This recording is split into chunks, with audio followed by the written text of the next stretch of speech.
Immerse yourself in the profound insights offered by Father Chuck Belmonte as he delves into daily reflections on various gospel passages from the Bible. March 19th, Wednesday. How did St. Joseph pray? The serene and strong figure of St. Joseph surprises us. The Gospels do not convey any of his words, and his actions were simple, without much drama. Although his life was not marked by significant external actions, it was full of internal activity.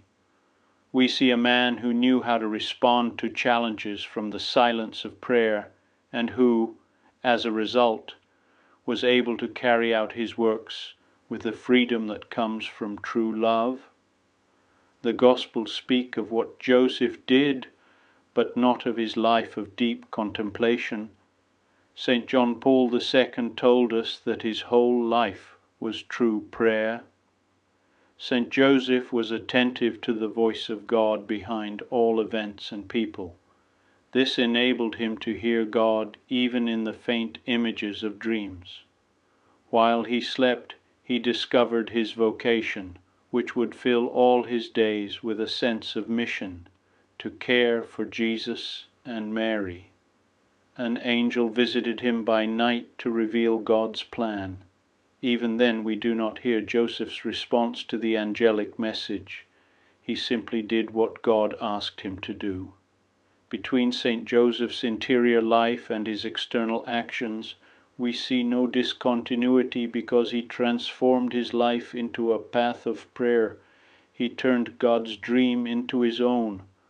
Our life of prayer leads us, like St. Joseph, to always seek refuge in the Lord.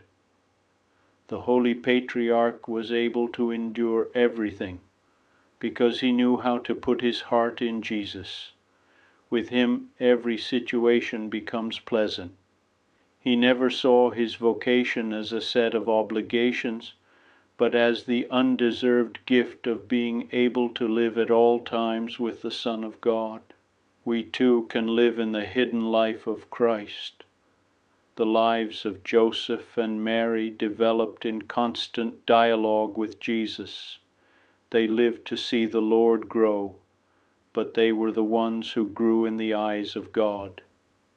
They cared for Jesus in a humble house in Nazareth, while God protected them in his love. True prayer, when it is an open dialogue with God, gives us the possibility of viewing the world in some way from his perspective. Then our life acquires a different, unsuspected dimension, like that of St. Joseph, who knew how to place faith and love in the hope of the great mission that God was initiating in the world, the redemption of mankind. And God did so by using him, a carpenter from Galilee. Joseph never put himself at the center. He knew how to be out of the limelight, placing Mary and Jesus at the center of his life. Prayer makes us truly free because it allows us to enter into the logic of self-giving, which makes us lighter and helps us give the right weight to each event. When we live in constant dialogue with God, our lives are no longer chained to our likes or dislikes, although these do not cease to exist. Nor do our miseries worry us too much, because we know that he comes to help us and turn them into a source of grace, as were Christ's wounded hands and open side.